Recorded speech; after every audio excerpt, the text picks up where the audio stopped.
Hello, thank you for stopping by our Zoom call today. Today we got a treat. We got some pastors that actually were missionaries as well. So they can give us a whole new perspective on what it means to be involved in missions. Something they're going to talk about today is creating a culture of missions in their local church.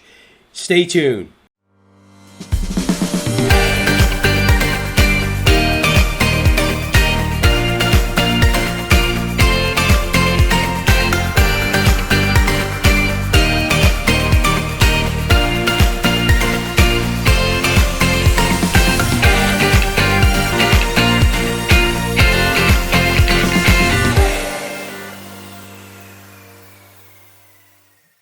All right, welcome to Zoom call. I got a really cool Zoom call today. I've got brand new senior pastors, Kasey and Alicia. They're with The Life in Apollo, Florida. So congratulations to you guys. I know that you were on staff. You guys were executive pastors, but now you are like the senior pastors of the church. So I'm sure you're excited, but this was just Sunday. So I'm sure you're kind of like getting into the groove of being senior pastors there locally.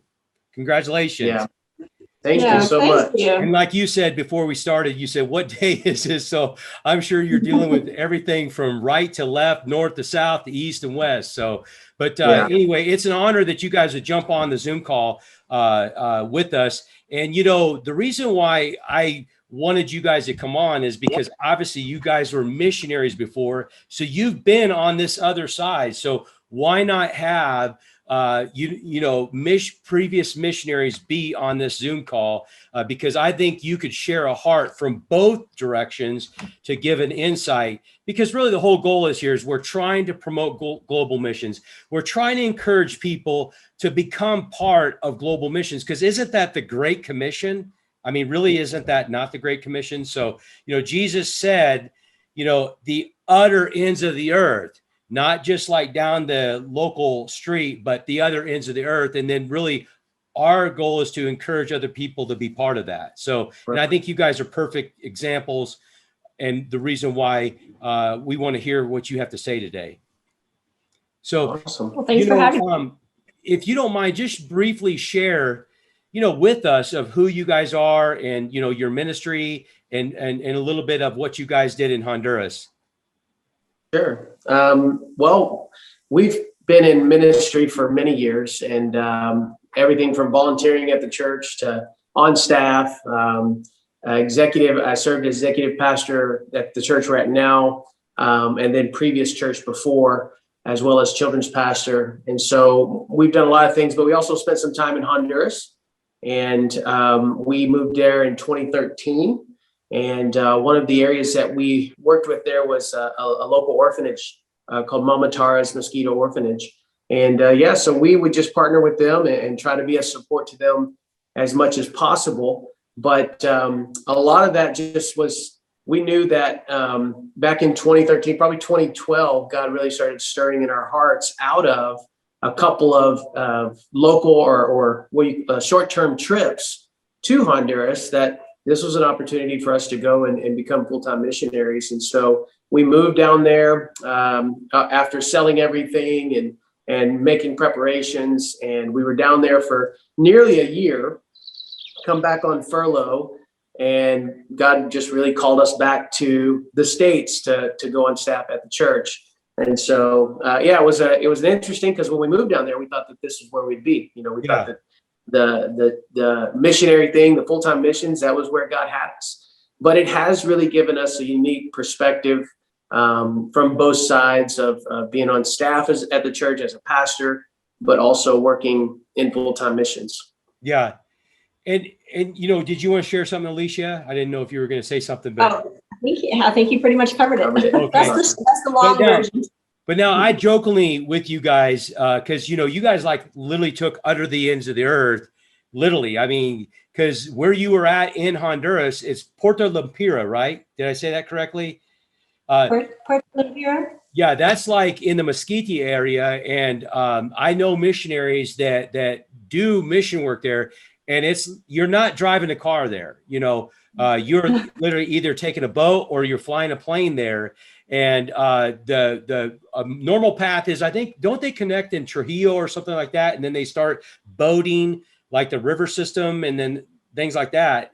And then I was told that they actually like get on vehicles and then they get in other boats. It's like a long 16-hour trip via a boat. So you guys are like in the middle of nowhere. So, I can appreciate, because see, I have because you were sharing with me, like, even when like a boat came in and someone saw something on the boat, it's like all the missionaries started calling each other, WhatsApping each other, saying, "Hey, I saw marshmallows on the boat. Come down here." Or, I saw spaghetti. They got spaghetti in town. So, or gasoline, even propane, whatever. Sometimes, you're out and you're just waiting for the boat to come in. So, yeah. So, I mean, like, to me, I have mad respect for you guys because, I have the things of life, the convenience of life. Sure. I mean, there's some things that we're lacking here in Copanrinas. The closest major city would be San Pedro Sula, which would be like 3.5 hour drive. So, but at least I can drive there. You guys would have to like take a boat or you'd have to take a plane. So, but anyway, I like the fact that, like you said, as senior pastors, you can say, I've got a unique perspective of missions. I got a unique understanding of missions. And that's really why I appreciate you guys. And this is going to be a good Zoom call because we've already briefly talked and we, have some insight of what you were sharing. And I think it's really good for people to be able to hear this. Now, as senior pastors, you said that basically you've been given the floor to be able to make some changes within the church. And that is in the missions department, obviously one of the things that you're going to probably be looking at. But let's talk about the missions department, because you were talking about like 10% to missions. And you said that is like a combined, local and foreign to missions. So if you want to share about that a little bit, please. Yeah. So one of the things that we want to do, I think missions were a part of the church previously, but it was more along the lines of whatever relationship was there within the church. And there was a family that had a connection in Peru with an orphanage there, and they had done some traveling. And so most of their mission efforts were based on, let's partner with them to go and be a blessing in that area. And they also had a mission out of Israel, a work out of Israel that they had sponsored on a monthly basis. But what we wanted to do is kind of take that to another level and identify, we wanted to tithe as a church, basically on the income that came in.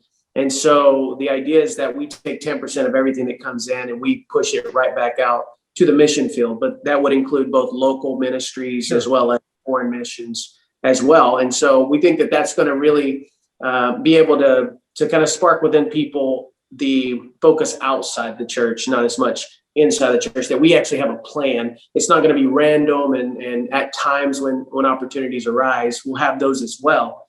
But on a monthly basis, every single time that money comes in, we're going to set aside 10%, and we're going to have identified specific types of mission works that money is going to go and support, and try to connect the people to those mission works as well. So and a way to kind of share the culture.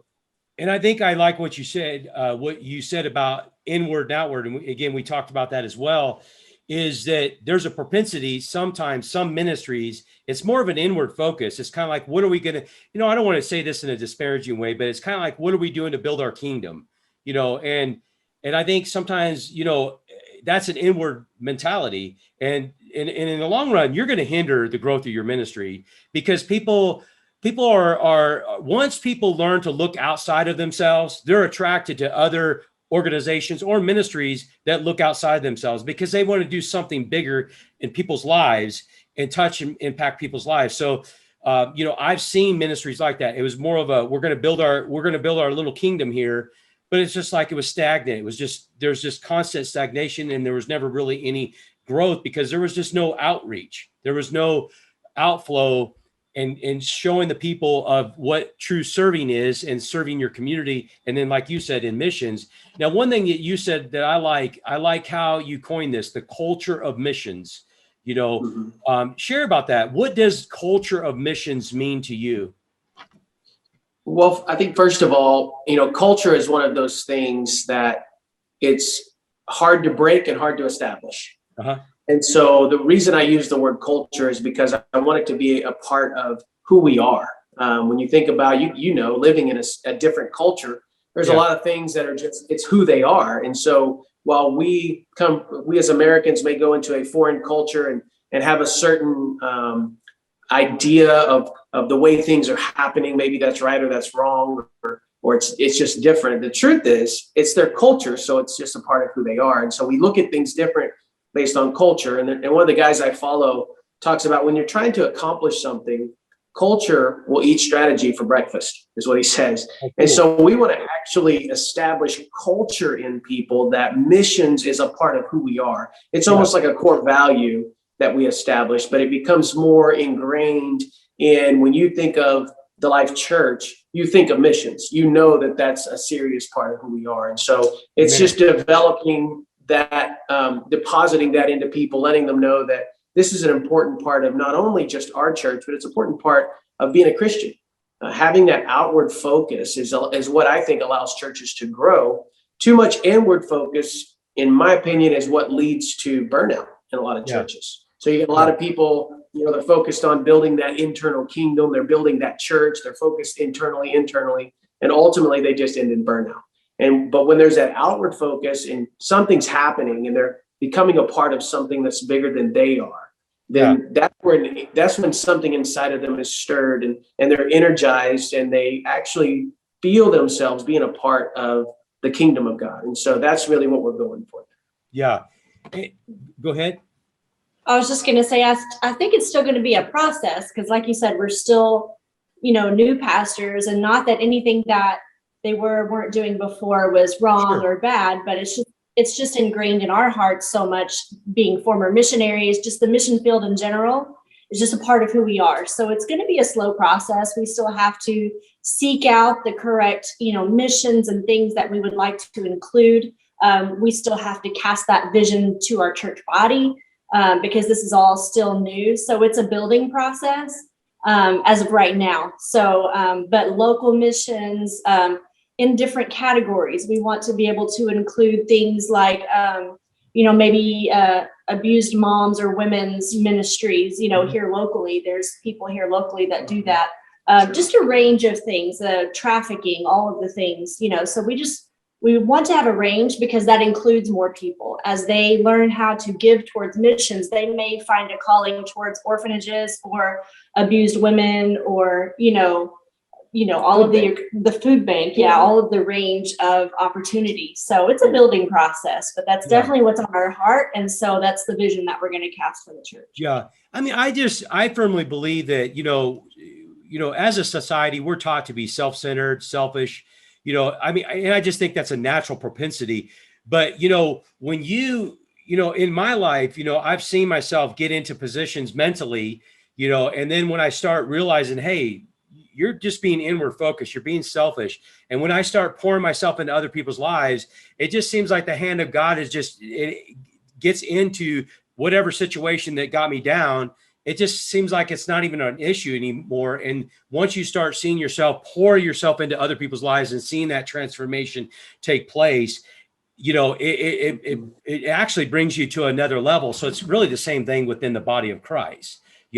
And so I was talking to Pastor before this call. We're preparing for a call next week. And one thing that I thought was amazing is he was a pastor for 13 years at a church. And what he did is he developed the culture of missions. He didn't use that term, but really that's what he did.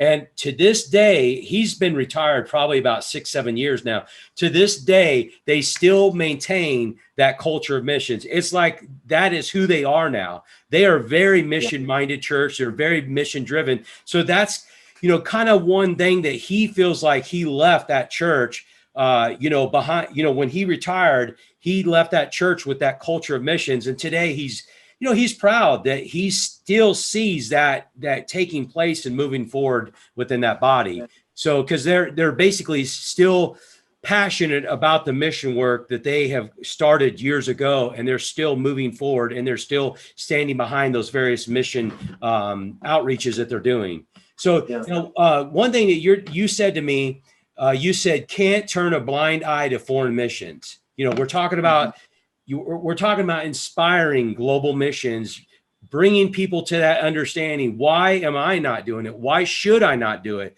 And you said, can't turn a blind eye to foreign missions. Share on that. What did you mean by that? Well, I mean, I think it's just knowing that it creates something within someone. It's that looking outside of yourself. Jesus, the Bible teaches us that if we want to find ourselves, we give ourselves away, right? We abandon the things that we want. And then when we find ourselves, it's what you were just saying about when I start feeling down and depressed, that when I go and give myself away, I actually break through that. But it's not what we teach in our society. And I think foreign missions are important because, especially in America, like it's real easy for people just to think, oh, well, there's a hurting person. Well, they can go get on government assistance. Or, oh, they have problems. Well, they should just go get a job, or something like that. And so sometimes it's harder to kind of find that moment in America. But when you open an opportunity to a foreign mission, to where it's where you go and you put your feet on foreign soil, a lot of times people are having an idea that I'm going to go make a difference. And while they may well do that, what we've found more than not is when they go, they actually come back different. The difference was made in them. And it's because they decided to go and give themselves away, and without even expecting it, without even anticipating it, God does something amazing in their lives. And so I think it's a huge part of the believer's growth to just go and make that step. There's a huge step of faith that happens for many people in going into a foreign missions. I mean, into the field. There was this one guy that we took with us one time. He was so scared to go, and he was worried mostly about the food, because he was a very picky eater, and he was worried about getting sick and all this stuff. And he, even the day before, he went and he met with our senior pastor and had him pray over him because he was so just nervous, and he was really close to just canceling altogether. Wow. But his family was going, and his son was going, and his wife was going, and he really wanted it to be a family thing. And I'm going to tell you, the people got sick on the trip, but he never did. He loved the food, and he had the time of his life. It was probably one of the best experiences he ever had, but he had to make that step, and it was hard for him to go.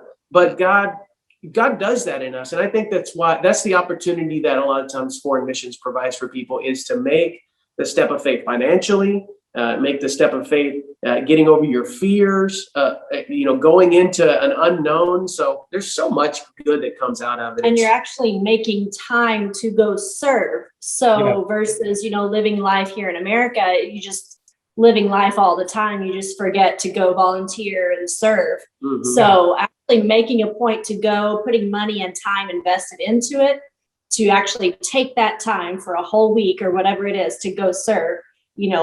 That's life-changing, because it's just something you forget to do whenever you're here in America. Usually, there's a lot of hurting people here. And there's a lot of people that do go and serve and help and volunteer in different areas here. But for the majority, people forget, and so foreign missions is a great way to just make a point. Life is busy. Life is busy. And like you said, people can get caught up in life. But something that you guys have said, you said a couple times, isn't it amazing how that short a time, like a week, 2-week period, can make a transformation in people's lives? And it truly does happen. I mean, there's no doubt in many cases and many times over, more than not, it transforms people's lives, these short-term mission trips. So, we were talking about that. I'm kind of getting ahead of myself, but I think it's important to start talking about this, is that you guys have noticed when people take short-term mission trips, there can be a radical transformation in them in the local church. So it's kind of like a place where pastors should be embracing to get people to go to foreign missions because of that radical change. But you are telling me that you notice people becoming more servants in the local house of God when they have experienced short-term missions. Mm-hmm. You want to speak to that? You want me to? Yeah, I think you're good. So I think I was just thinking about that the other day, even further after we talked about it.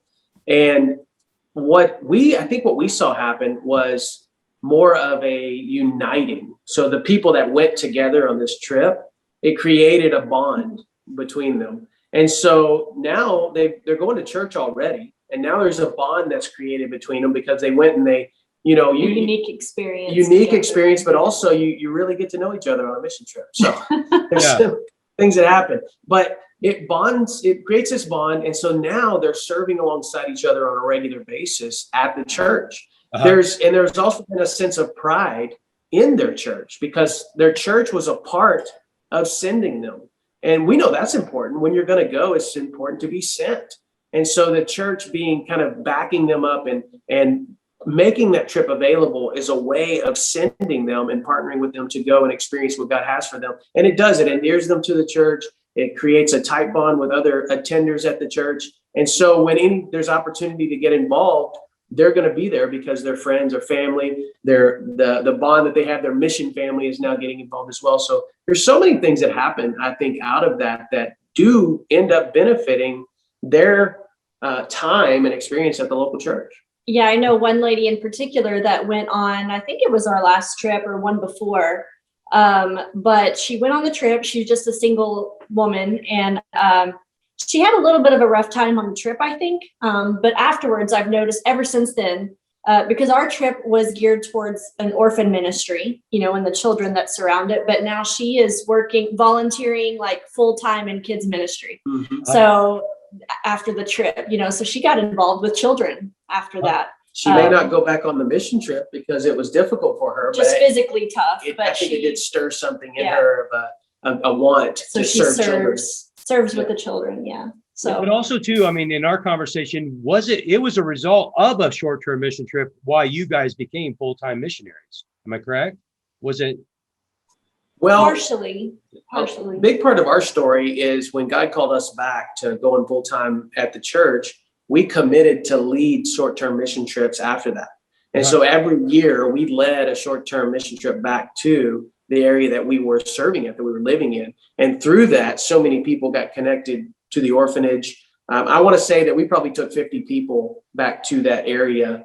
And I haven't counted, but I know one time we took 32 people, counting us. One group. In one a lot group, of them are frequent returners because they just get connected with the children that we go see. But yeah, they definitely, it was hard to make that transition, you know, when you think you're going to be in the full-time mission field and then coming back.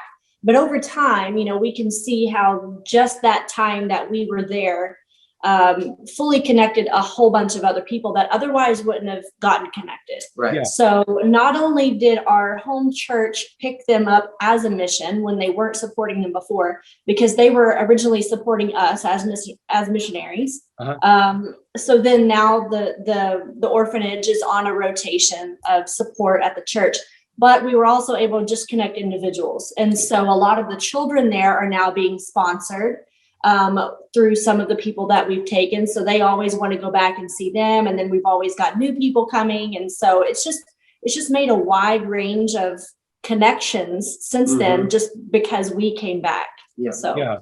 Now, you know, one thing that I try to say to people, what is the biggest thing that missionaries need? And I like to try to surprise people because most people are going to say, well, you just need money. That's really what your biggest need. And I was talking to, again, that pastor today. And to me, my answer is not that. My answer is that I have people that will help me take ownership of the work that is here, that they don't say, oh, Sean, we're going to help your mission ministry. No, I want us to help our mission ministry. To me, that's my true passion as a missionary, is connecting people with maybe a calling that God has for them to connect with mission work. And now it's our mission work. It's not my mission work that you're helping me do. It's our mission work. See, what I like what you guys did is that you didn't leave them behind. You didn't say, hey, see ya, we're going back to the States. Have a nice life. No, they're a part of your lives. And to this day, that those organizations that you connected with in Honduras, they're still a part of your lives because you feel a part of that mission work, and you feel like it's a place that God's called you to be a part of, and you're continuing that work to this day. You know, Absolutely. So you know the thing that I'll admit I cried on the phone because I was interviewing them by phone, And the gentleman that he personally connected with, because they were high school friends and school friends and the whole 9 yards. So that's even why he connected with him as a missionary. And he didn't know his wife. He married a Guatemalan. And so he suddenly died like a year later after they connected. And I just started bawling because he still stayed connected to his wife. And to this day, they have exploded a ministry, meaning, his wife and him has still stayed connected to her. They didn't leave her behind. They didn't say, hey, see ya, he died. We don't have no really in connection with you. We weren't school friends or anything. Have a nice life. No, to this day, they're working the ministry of God together and building the kingdom of God together in Guatemala. So see, to me, that is true commitment. That's true partnership. That's true commitment. And that's, you guys are showing the same thing to that orphanage that you guys worked at or helped while you were in Honduras. We were talking about, because, again, it's not like a Zoom call to make other pastors feel bad. That's not what we're trying to do here, but we're trying to inspire, but we talked about, why don't you think that pastors get involved in mission work? Now, your answer shocked me because I never would even have thought this. And that's why I love the pre-calls, because you really opened up my understanding and you helped me in my understanding. So why do you not think that pastors get involved in missions? Yeah.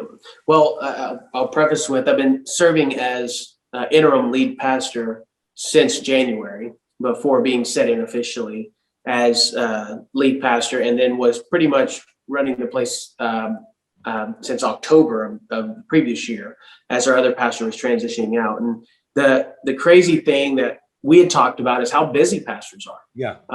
I don't think people realize it half the time. But there is this overwhelming amount of energy that has to go into running the church. And for us, we have a small staff, and we have volunteers, and then we have a building that we have to maintain. It's leased, it's not ours. And so there's all the thought that goes into what does it look like at the end of that. So there's just all of these things that you're constantly processing, on top of spending, hopefully a pastor spending at least 10 to 15 hours a week, preparing a message to feed the flock and those things. And so with all of that, it's just, there's so much stuff that grabs your attention, no matter how much you may want to give into missions or missions to be a part, it just becomes one more thing that grabs your attention. And then if you can't really put effort into it, then you tend to just put it on the back burner.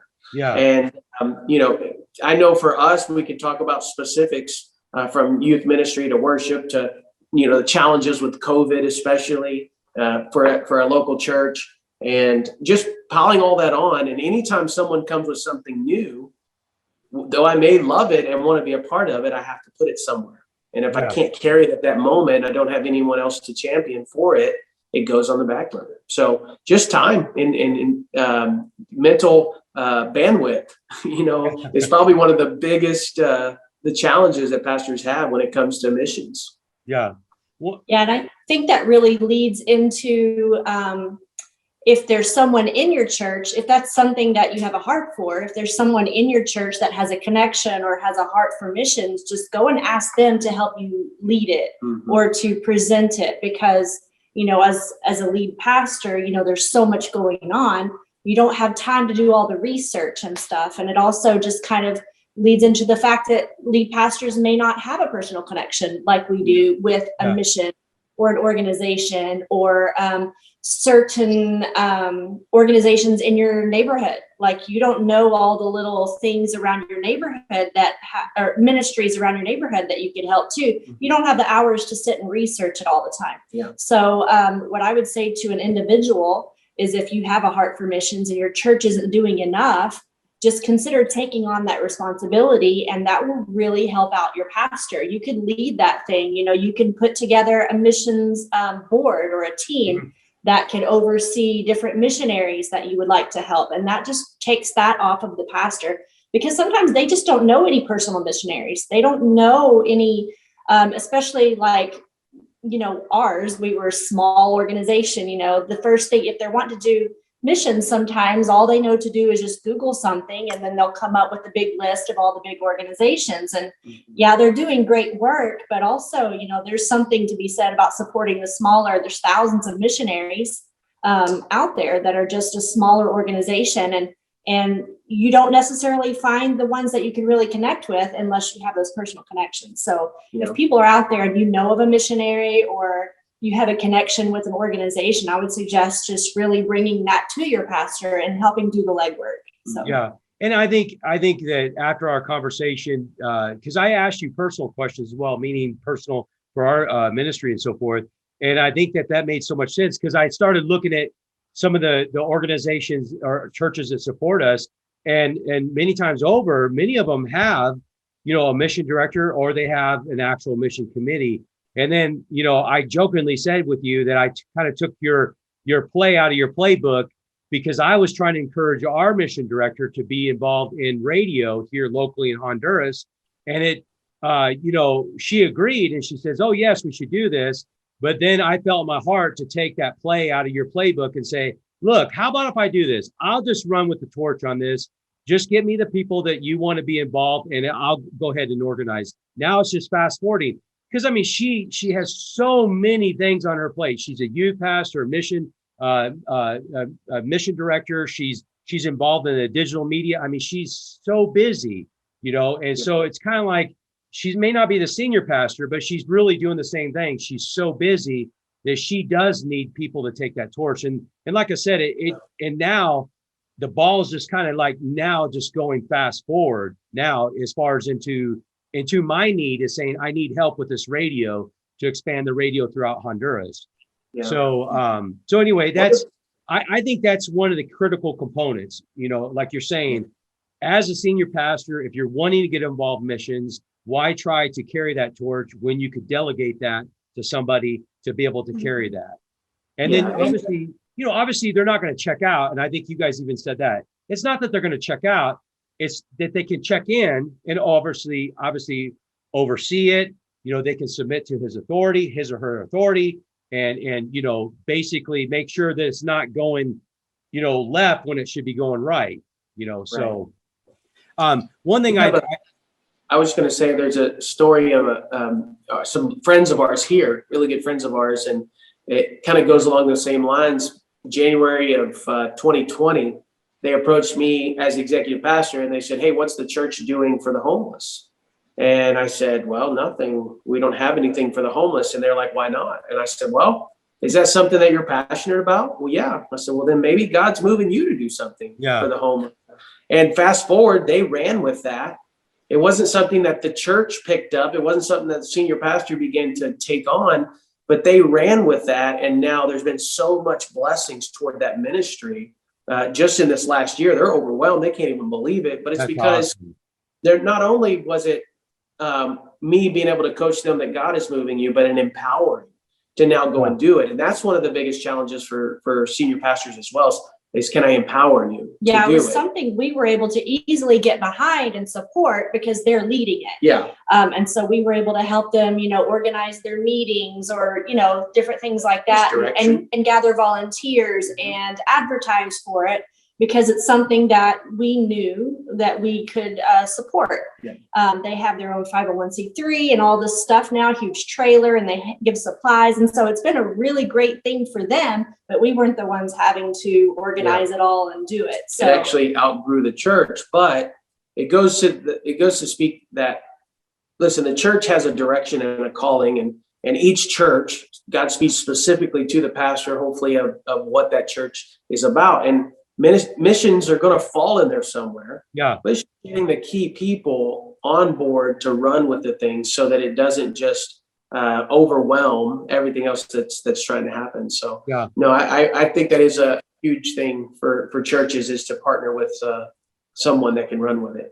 Now, I don't mean to cut this short, but as you living in Honduras, you know what a metal roof is, and the rain is coming, and I'm like sitting here scared, thinking, any second we're going to get this downpour, and you won't even be able to hear me, and I can't hear you. So, obviously I don't want to ruin our Zoom call with this, but but really we did cover everything. Like I said, I don't mean to cut short on you guys, and obviously cut short on the people but you know what I'm dealing with, and you know what's going to happen about here in about 10 minutes. So, or within the next 5 minutes. So, but I You're really, about to get really cooled down. what's that? We're about to get really cooled down. Yeah, but I mean, it's going to roar. It's so loud here in a few minutes. But I greatly appreciate you guys jumping aboard and doing the Zoom call. And it means a lot to me, and an honor that you would take time out to actually do the Zoom call with us. So I wish you guys many blessings. See, it's coming right now. I think it's kind of cool for the Zoom call. People realize that, the metal roof is just going to be so loud in here. But anyway, God bless you guys. I really greatly appreciate it. Well, thank you. Thanks for having thanks us. for having us. We'll catch you next time.